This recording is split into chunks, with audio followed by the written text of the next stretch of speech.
ज्ञानवापी पर कोई फैसला नहीं आया है, लेकिन यूपी के माहौल को क्यों बिगाड़ा जा रहा है?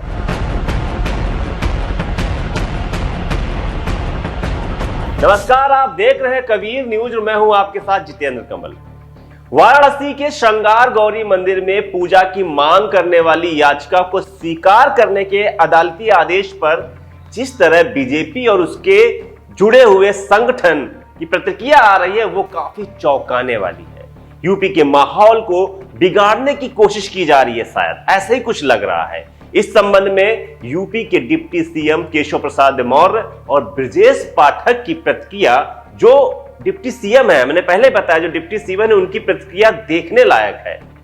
सोमवार 12 सितंबर को अदालत को सिर्फ यह तय करना था कि हिंदू पक्ष की याचिका पर सुनवाई करेगी या नहीं, लेकिन इस खबर को पूरे देश में बढ़ा चढ़ाकर पेश किया जा रहा है।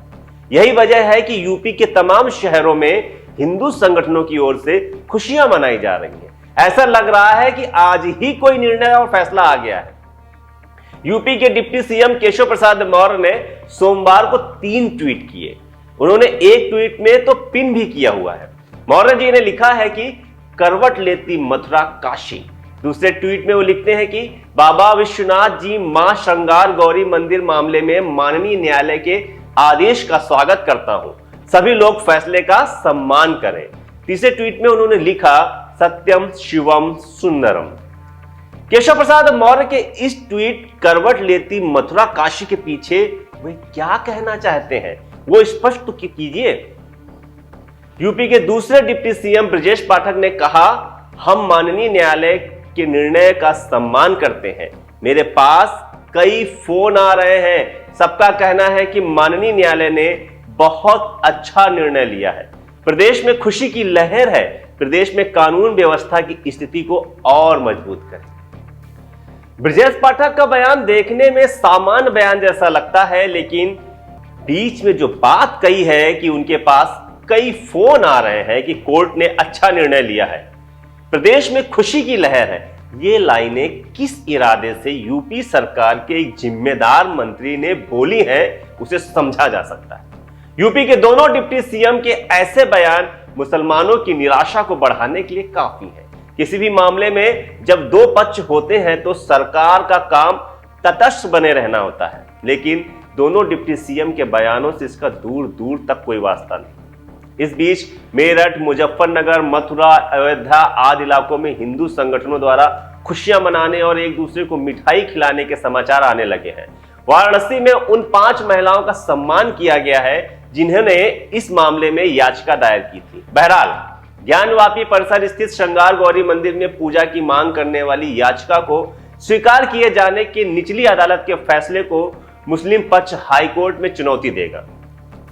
अंजुमन इंतजामिया कमेटी के वकील ने कहा है कि विरोधी पक्ष की याचिका सुने जाने योग्य नहीं थी, इसके बावजूद निचली अदालत ने उसे स्वीकार किया है। हम इसे ऊपरी अदालत में चुनौती देंगे। इस सारे मामले में सबसे महत्वपूर्ण यह है कि अदालत ने प्लेसेस ऑफ वर्शिप एक्ट 1991 का बिना कोई संदर्भ लिए इस याचिका को स्वीकार किया, जबकि प्लेसेस ऑफ वर्शिप एक्ट 1991 में कहा गया है कि सिर्फ अयोध्या मसले को छोड़कर 1947 में भारत में जिस धार्मिक स्थल की जो भी स्थिति थी उसे बरकरार रखा जाएगा। 5 हिंदू महिलाओं ने ज्ञानवापी परिसर में श्रृंगार मंदिर में पूजा की अनुमति मांगते हुए याचिका दायर की थी। जिला अदालत ने सोमवार 12 सितंबर को इस आदेश में यह कहा है कि वे इस याचिका की सुनवाई करेगा। अभी सिर्फ इतना ही आदेश आया है। अदालत ने सोमवार को पूजा पर कोई फैसला नहीं सुनाया है, लेकिन इसे मीडिया और विशेषकर टीवी चैनलों पर बहुत बढ़ा चढ़ाकर पेश किया गया। तमाम टीवी एंकरों ने कहा है कि यह हिंदू पक्ष की जीत है। यूपी सरकार के डिप्टी सीएम ब्रजेश पाठक ने भी अपनी प्रतिक्रिया में संदेश देने की कोशिश की है कि जैसे कोई बहुत बड़ा फैसला आ गया। उन्होंने कहा है कि कोर्ट के निर्देशानुसार यूपी सरकार काम करेगी। मौलाना खालिद रशीद फिरंगी महल ने कहा है कि अदालत का जो भी आदेश है उसे मानना सभी की जिम्मेदारी है। हमारी लीगल टीम इसका अध्ययन करेगी। बरेलवी सुन्नी जमात के मौलाना शहाबुद्दीन ने कहा है कि यह फैसला सही नहीं है, हम इसके ऊपर अदालत में चुनौती देंगे। दोनों मौलानाओं ने अपने सभी पक्षों से शांत बनाए रखने की अपील की है। यूपी के अल्पसंख्यक कल्याण मंत्री दानिश अंसारी ने कहा है कि अदालत सभी पक्षों को ध्यान से सुनती है और फिर किसी नतीजे पर पहुंचती है। सभी पक्षों को अदालत का फैसला मानना चाहिए। यूपी बीजेपी के प्रवक्ता राकेश त्रिपाठी ने कहा है कि श्रृंगार गौरी मंदिर को लेकर उठ रहे तमाम सवालों का आज पटाक्षेप हो गया है। हालांकि साथ ही उन्होंने यह भी कहा है कि अभी याचिका स्वीकार हुई है, जिस पर सुनवाई चलेगी। दोनों पक्षों को अदालत का फैसला मानना चाहिए। हालांकि इस संबंध में यह भी कहा जा रहा है कि इस मामले का अंत भी बाबरी मस्जिद जैसा हो सकता है।